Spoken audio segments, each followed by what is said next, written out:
Assalamualaikum warahmatullahi wabarakatuh. Selamat pagi, Bapak-bapak, Ibu-ibu, pengelola sanitasi dari eh, objek wisata Kalimas dan mungkin dari Pokdarwis Desa Sebalor yang saya hormati. Sebelumnya perkenalkan, nama saya Muhammad Fatah Baihaqi dari Ilmu Keperawatan 2018. Di sini saya bertugas untuk menyampaikan materi tentang edukasi sanitasi sehat di tempat wisata.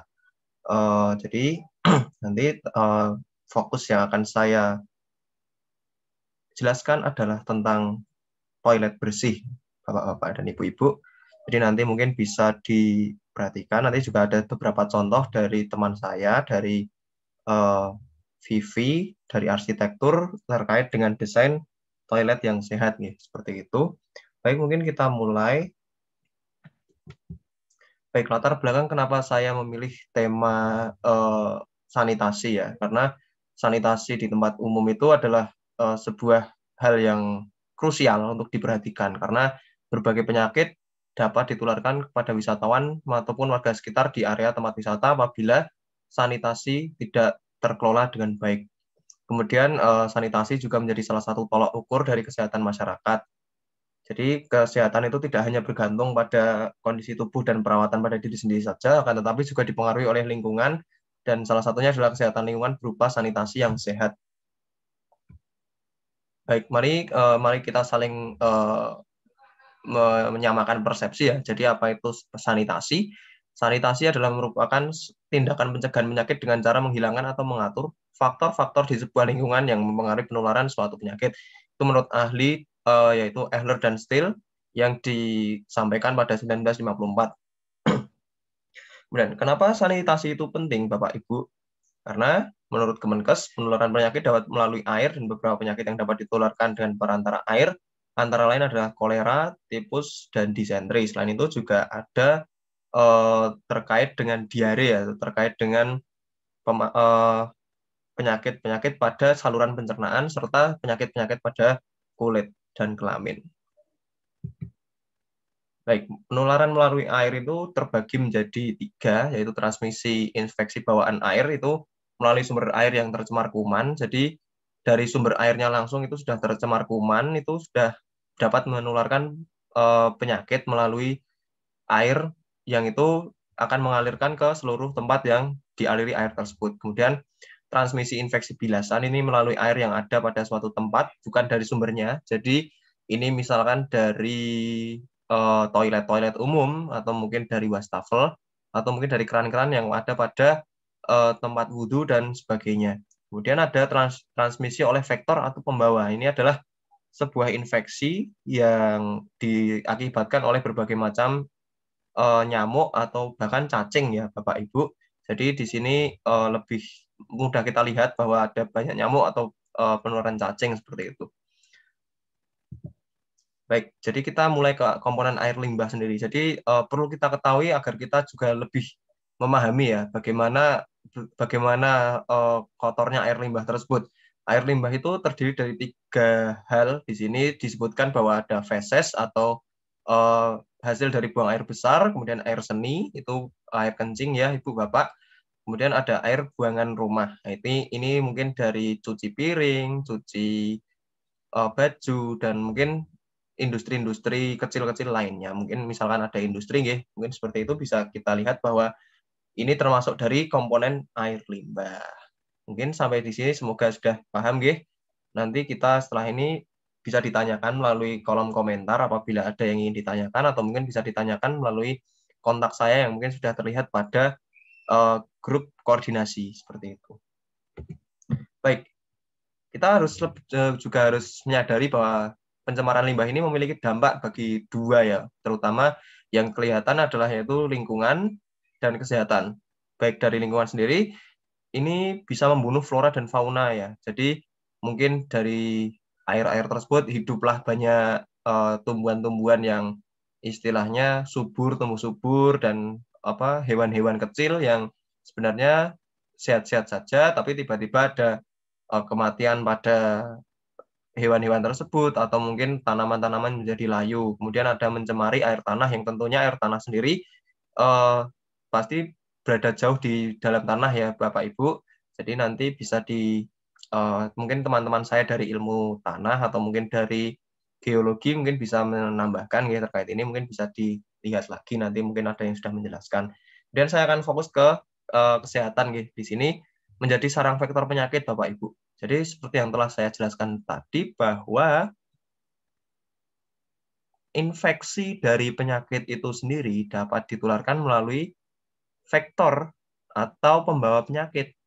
Seperti tadi ada nyamuk, ada cacing nyamuk, mungkin nanti ada Aedes aegypti atau mungkin nanti juga ada Anopheles dan sebagainya, dan cacing mungkin bisa juga cacing tambang, mungkin cacing pita dan lebih banyak lagi cacing-cacing yang lainnya yang tentunya berbahaya bagi Bapak Ibu semua ketika terkonsumsi. Kemudian berisiko lebih besar terkena penyakit dari konsumsi hasil air atau pertanian. Jadi mungkin tadi juga di air limbah, tadi komponennya kan ada 3 nih Bapak Ibu, ada feses, kemudian ada air seni, kemudian ada air limbah ya, air limbah sendiri kayak seperti cuci piring, cuci segala hal yang berhubungan dengan cuci-mencuci Bapak Ibu di rumah tentunya.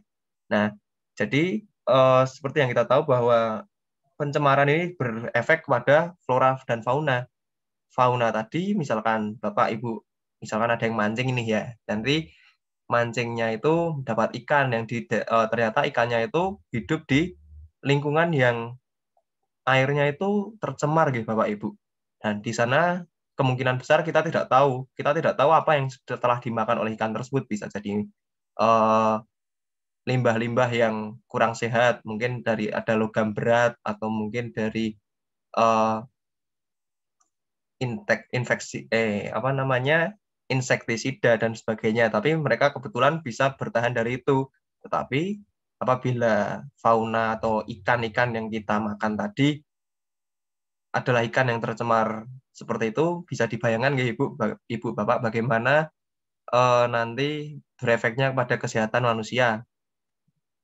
Bisa saja terkena gangguan saraf karena adanya kontaminasi atau mungkin dari sebuah logam berat ya Ibu, ya logam berat misalkan dari nanti ada seng atau mungkin ada ya, air raksa dan sebagainya, itu akan membuat tubuh kita itu akan terkena gangguan pada sarafnya, terutama pada saraf ya. Nanti mungkin juga berefek juga kepada kehigienisan makanan, walaupun sudah dicuci, mungkin sudah dimasak sedemikian rupa, tapi mungkin alangkah baiknya bisa kita tanggulangi hal-hal seperti itu nih, karena mencegah lebih baik daripada mengobati. Kemudian penggunaan jamban, septic tank, dan penutup saluran air. Nah, ini adalah 3 hal untuk mencegah pencemaran nih, Bu. Bu Bapak, di sini ada penggunaan jamban atau toilet yang digunakan secara baik, kemudian ada penampungan penampungan limbah manusia dari yaitu septic tank dan menutup saluran air. Nah, di sini menutup saluran air berguna untuk mencegah lagi ya Ibu ya. Ibu Bapak di sini mencegah dari kontaminasi. Misalkan ada sebuah kontaminasi atau mungkin ada limbah yang tidak sengaja tercecer, nanti bisa ditutup saluran airnya agar tidak masuk pada saluran air Bapak Ibu gitu oke. Kemudian ini ada sumber pencemaran di tempat wisata. Sebenarnya ada kamar mandi, itu juga termasuk toilet, kemudian ada wastafel, musola, warung makan, dan sebagainya yang ada pada tempat wisata dan berhubungan dengan air ya Bapak Ibu. Bisa juga nanti berasal dari pembuangan sampah yang terlalu dekat dengan air. Seperti itu juga dapat merusak kemurnian dari air tersebut. Kemudian kebersihan toilet. Kebersihan toilet menurut Kementerian Kesehatan Bapak Ibu, ini adalah menunjukkan bagaimana kebudayaan, psikologi, dan sikap pemeliharaan kita terhadap lingkungan. Jadi sebenarnya bisa dilihat bagaimana masyarakat itu bersikap terhadap kebersihan itu, kesehatan dan lingkungan itu dari toiletnya sebenarnya. Jadi penting bagi Bapak Ibu, terutama di tempat wisata ya, ini bisa dijadikan sebuah perhatian utama terutama terhadap kebersihan toiletnya. Karena dengan kebersihan toilet tadi, tentunya kita melihat bahwa masyarakat di sini berbudaya dengan mencintai lingkungan, kemudian psikologinya mereka sangat mencintai kebersihan dan sangat menjaga lah Bapak Ibu. Seperti itu nggih, nanti bisa diperhatikan lagi untuk terkait toiletnya. Kemudian kita lanjut nggih, terkait toilet dan kebersihan air menjadi sebuah hal yang penting untuk diperhatikan. Jadi seperti yang telah saya jelaskan tadi, ini adalah sebuah penekanan ulang bahwa toilet dan kebersihan air menjadi sebuah hal yang penting untuk kita perhatikan, karena tadi juga menyangkut terkait dengan masalah psikologi, dengan masalah kesehatan, masalah terkait budaya, dan sangat kompleks nih Bapak Ibu terkait dengan sanitasi tersebut. Kemudian di sini kita akan memulai terkait dengan membahas mengenai macam jenis toilet. Jadi seperti yang kita tahu nih Bapak Ibu, ada 2 jenis toilet yang sebenarnya ini standar, itu ada toilet jongkok dan toilet duduk. Tapi mungkin kebanyakan dari orang Indonesia ini lebih memilih menggunakan toilet jongkok, karena menggunakan toilet jongkok secara kesehatan sendiri lebih higienis karena ada jarak antara tubuh dengan toilet tersebut. Sedangkan untuk toilet duduk sendiri, karena kita duduk dan kita bersentuhan langsung dengan toiletnya, itu dinilai lebih kurang higienis daripada toilet jongkok sendiri. Seperti itu. Nah, ini mungkin saya akan memulai tentang bagaimana ya Bu, Bapak, tentang kriteria kelengkapan ruang toilet umum. Jadi, yang jelas adalah air bersih, Bapak Ibu. Apalah sebaik apapun toiletnya, fasilitasnya, apabila airnya tidak bersih, itu sama saja menghilangkan satu hal yang krusial ya Bapak Ibu. Karena air bersih sendiri adalah sebuah hal yang sangat penting untuk disediakan dalam toilet. Kemudian kloset yang bersih. Nah, kloset yang bersih ini pernah saya membaca itu minimal 1 minggu itu dibersihkan 3 kali ya Bapak Ibu. Jadi disikat menggunakan desinfektan dan sabun untuk pencuci lantai dan sebagainya, itu untuk menjaga kebersihan dari toiletnya, terutama mungkin untuk toilet jongkok ya Ibu Bapak. Di sini kita tahu sendiri bahwa kaki ini juga kaki dari orang yang sedang menggunakan toilet itu bersentuhan dengan toiletnya. Nah, nanti bisa diperhatikan terkait dengan kebersihan pada pijakan kakinya. Karena mungkin juga bisa terjadi infeksi jamur atau mungkin infeksi kutu air ya pada dari kaki yang menggunakan toilet tersebut. Kemudian adanya pencahayaan dan ventilasi yang cukup. Tentunya ini sangat penting ya Bapak Ibu. Apabila pencahayaan yang cukup dan ventilasi yang cukup, maka kesehatan bisa dijamin dan sirkulasi udaranya juga terjaga ya, setiap hari terjaga dan selalu berganti-ganti dengan udara yang baru. Kemudian untuk pencahayaan sendiri ini mencegah untuk pertumbuhan kuman Bapak Ibu. Karena kuman sendiri memiliki sifat berupa dia itu suka di tempat lembab dan basah. Dan kita tahu sendiri bahwa toilet ini adalah tempat yang basah serta lembab. Nah, maka dari itu pencahayaan ini harus dicukupkan, mungkin bisa menggunakan cahaya matahari ya. Nanti terkait dengan ventilasinya ini dibuat tembus cahaya seperti itu. Mungkin bisa menggunakan kaca atau mungkin menggunakan ventilasi yang sedemikian rupa. Nah, tadi sudah saya jelaskan terkait dengan pencahayaan buatan maupun alami. Sebenarnya terkait dengan pencahayaan sendiri tidaklah cukup hanya menggunakan lampu ya Bapak Ibu. Jadi tetap harus kita tambahkan dengan pencahayaan alami berupa cahaya matahari, karena tadi yang membunuh bakteri itu adalah mungkin cahaya-cahaya dari matahari ya Bu. Untuk pengeringan juga karena memiliki suhu yang hangat. Kemudian konstruksi bangunan. Nah, di sini konstruksi bangunan tidak terlalu saya garis besar ya di sini, tapi nanti akan saya berikan contoh saja dari program dari teman saya dari arsitektur. Ini ada 2 hal ya, lantai toilet yang kemiringan minimum 1% dari panjang lantai atau lebar lantai, kemudian dinding ubin keramik dan gipsum diberi lapisan tahan air. Nah, kemudian ada atap terbuat dari sesuatu yang kaku sehingga mudah dibersihkan. Nah, ini mungkin tadi berhubungan juga dengan kelembapan dan ke basah ya. Basah dan lembab tadi, kondisi lantai diupayakan tetap kering sebagai tadi untuk menjaga supaya kuman itu tidak mudah berkembang biak di toilet. Kemudian adanya tempat sampah, ini bertujuan untuk memberikan kenyamanan juga untuk mungkin dari saudara-saudara yang perempuan nanti bisa membuang, mohon maaf, mungkin pembalut atau mungkin membersihkan popok bayi dan sebagainya bisa dilakukan di tempat di toilet yang ada tempat sampahnya. Kemudian yang kesembilan ada tersedia sabun. Nah, ini sabun ini penting untuk menjaga kebersihan diri. Sabunnya diupayakan adalah sabun cair saja karena untuk sabun batang nanti berpotensi untuk digunakan banyak orang, Bapak Ibu. Dengan digunakan banyak orang tadi, kita tidak tahu apakah orang sebelumnya yang menggunakan sabun itu kulitnya sehat atau tidak. Nah, sedangkan kita memerlukan sabun yang sebenarnya untuk membersihkan, bukan untuk menambah penyakit ya. Jadi perlu digarisbawahi bahwa sabun yang digunakan sebisa mungkin adalah sabun cair seperti itu. Baik, ini ada persyaratan ruang. Ini dari Kemenkes juga. Nanti tidak terlalu saya garis bawahi di sini. Nanti ini untuk pengetahuan saja. Nanti ada teman saya dari arsitektur yang akan lebih membahas tentang hal ini. Kemudian ada tersedia disinfektan, Bapak Ibu. Di sini desinfektan bertugas untuk kebersihan ya. Jadi bisa menggunakan merek apa saja, yang penting itu untuk membersihkan lantai dan membersihkan toilet.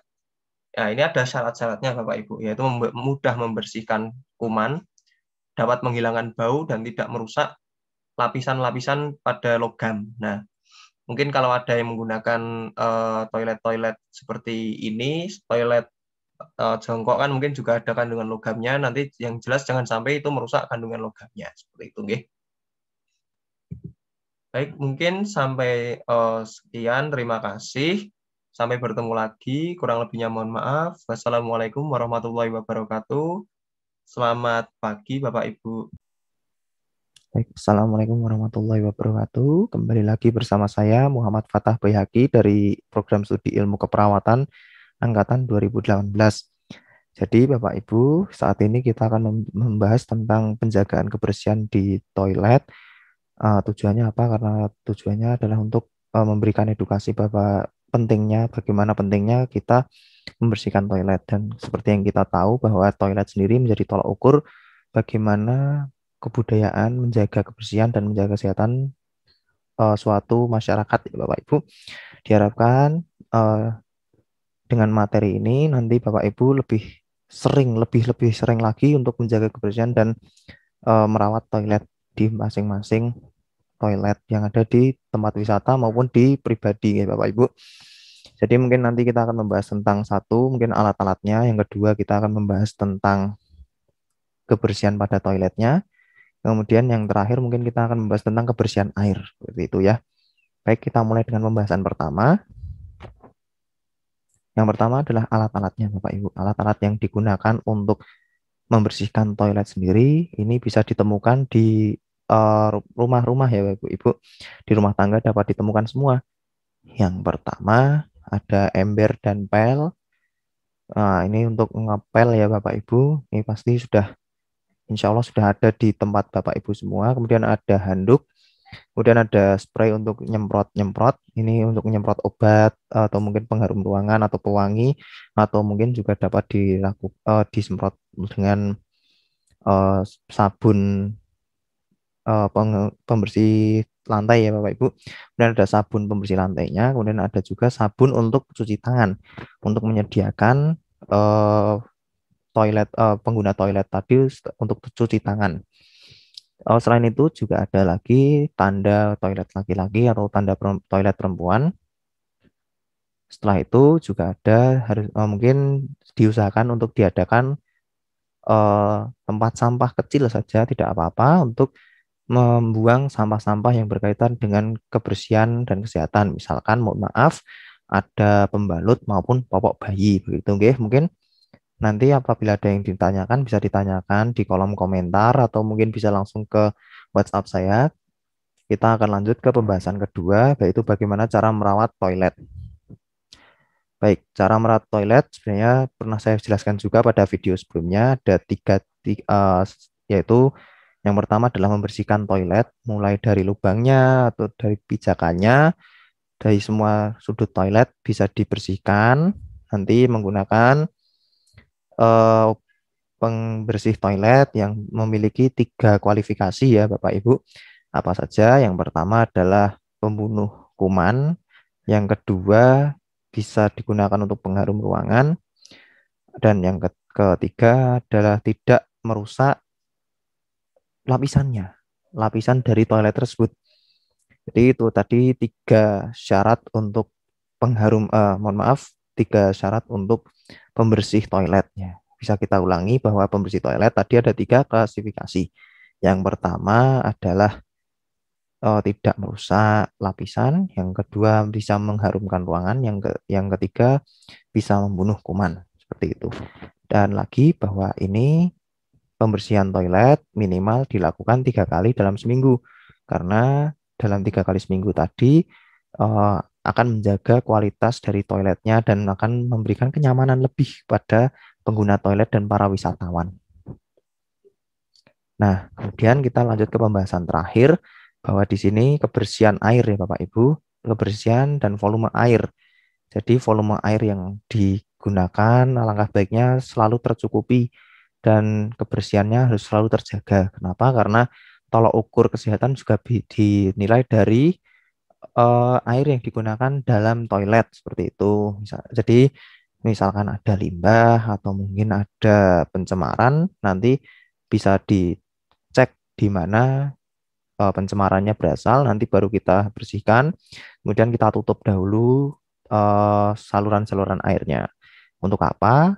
Yang jelas untuk menghindari infeksi yang tidak kita inginkan atau mungkin menjaga dari penyakit-penyakit yang mungkin membahayakan bagi tubuh kita, misalkan diare atau mungkin penyakit-penyakit kulit yang sejenisnya. Mungkin sampai di sini, mungkin cukup sekian. Dapat kita simpulkan bahwa kita tadi membahas tentang 3 hal. Yang pertama adalah alat-alat yang digunakan untuk pembersihan toilet. Tadi ada alat-alat yang biasa kita temukan ya Bapak Ibu di ruangan, di rumah-rumah kita. Kemudian yang kedua adalah tata cara pembersihan toiletnya. Yang ketiga adalah kualifikasi air yang digunakan untuk menggunakan toilet. Nah, mungkin sampai di sini, mungkin kita bisa lanjut berdiskusi nanti setelah Bapak Ibu menonton video ini. Kurang lebihnya mohon maaf. Wassalamualaikum warahmatullahi wabarakatuh. Sampai bertemu kembali.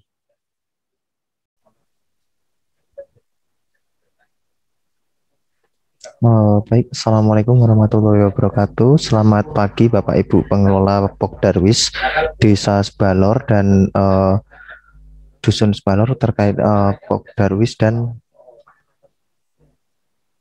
baik, Assalamualaikum warahmatullahi wabarakatuh. Baik, Assalamualaikum warahmatullahi wabarakatuh. Selamat pagi Bapak Ibu pengurus Pok Darwis dan pengelola MCK Dusun Sebalor. Di sini kita bertemu lagi. Perkenalkan, saya Muhammad Fatah Baihaqi dari Ilmu Keperawatan 2018. Sekarang saya akan menjelaskan tentang etika dan adab saat menggunakan kamar mandi umum atau toilet umum ya. Jadi di sini sebenarnya kenapa penting seperti ini? Karena ini adalah menjadi sebuah bagian dari penjagaan kesehatan pada toilet umum Bapak Ibu. Jadi bagaimana kita beradab ketika sedang berbuang air. Ini di sini ada 6 poin ya Bapak Ibu. Yang pertama ada bilas toilet setelah menutupnya. Jadi ini berguna setelah menutupnya di sini mengacu pada toilet duduk ya. Tapi jika menggunakan toilet yang jongkok bisa digunakan untuk membilas. Membilas ini bisa dilakukan setelah melakukan BAB seperti itu. Kemudian yang kedua, jaga toilet tetap bersih dan untuk pengguna lainnya. Jadi selain kita bilas toilet tadi, kita bertujuan untuk menjaga pengguna lain supaya tetap nyaman untuk menggunakan toilet itu. Dan yang ketiga adalah buang produk kebersihan diri dengan benar. Nah, ini nanti ada peralatan ya Bapak Ibu, peralatan yang telah saya jelaskan tadi bahwa di tempat mandi itu, tempat toilet itu harus ada tempat sampah ya Ibu idealnya, karena tempat sampah sendiri berguna untuk menampung produk-produk kebersihan ya, seperti itu. Kemudian yang keempat adalah cuci tangan sebelum meninggalkan toilet. Nanti akan ada video cuci tangan 6 langkah. nanti bisa dicoba untuk dipraktekkan masing-masing ya Bapak Ibu. Ini berguna untuk eh, menghilangkan kuman-kuman yang masih tertinggal pada tangan-tangan kita. Dan yang kelima, hindari memakai ponsel di kamar mandi karena di kamar mandi umum kita harus menjaga juga untuk orang lain karena tidak hanya kita yang memakai kamar mandi tapi juga orang lain. Jadi mungkin perlu toleransi terkait waktu dalam penggunaan kamar mandi. Ditakutkan ketika menggunakan ponsel di kamar mandi, nanti waktu di toilet akan lebih lama ya Bapak Ibu. Jadi ini berhubungan dengan poin yang keenam, jangan berlama-lama di kamar mandi karena toleransi waktu menjadi sebuah hal yang beradab dan beretika ketika kita sedang menggunakan toilet umum. Jadi begitu Bapak Ibu, mungkin cukup sekian untuk terkait etika dan adab saat menggunakan kamar mandi umum. Kurang lebihnya mohon maaf. Sampai jumpa lagi. Wassalamualaikum warahmatullahi wabarakatuh.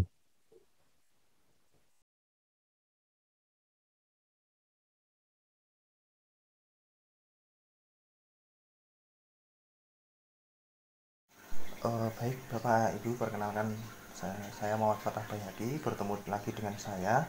Kali ini kita akan memulai tutorial cuci tangan 6 langkah menggunakan sabun. Yang perlu kita siapkan di sini adalah keran air di sini, kemudian ada juga sabun cuci tangan. Nah, ini bisa berbagai merek nih Bapak Ibu. Dan untuk tata caranya adalah kita pertama kita membasahi dulu tangan kita. Ini sampai semuanya sudah siap. Ya, seperti ini sudah basah. Kemudian kita ambil sabun secukupnya. Kita mulai membasuh dengan cara seperti ini. Kita meratakan. Dan seperti ini kita masuk ke punggung tangan. Punggung tangan kita ratakan. Dan seperti ini. Seperti ini ya Bapak Ibu, sela-selanya. Dan seperti ini. Dua-duanya seperti ini. Jempolnya kita putar seperti ini. Kita lakukan pada kedua tangan. Dan kuku-kuku kita bersihkan juga dengan cara seperti ini. Baik. Setelah selesai kita ratakan lagi. Selesai, kemudian kita hidupkan lagi kerannya untuk membersihkan sabunnya.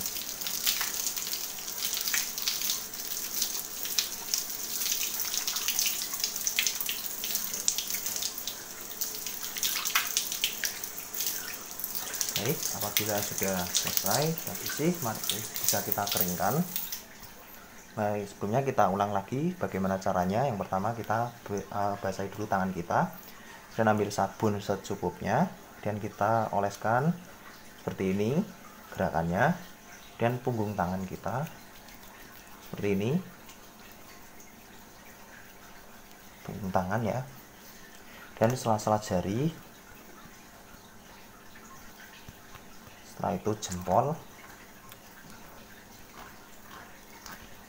dan kuku jari kita gosokkan ke telapak tangan seperti ini dengan posisi jari seperti ini, dan kita ratakan. Kita kemudian bilas lagi. Setelah itu kita keringkan. Baik, mungkin sekian dari saya bagaimana tata cara untuk cuci tangan 6 langkah. Kurang lebihnya mohon maaf. Wassalamualaikum warahmatullahi wabarakatuh.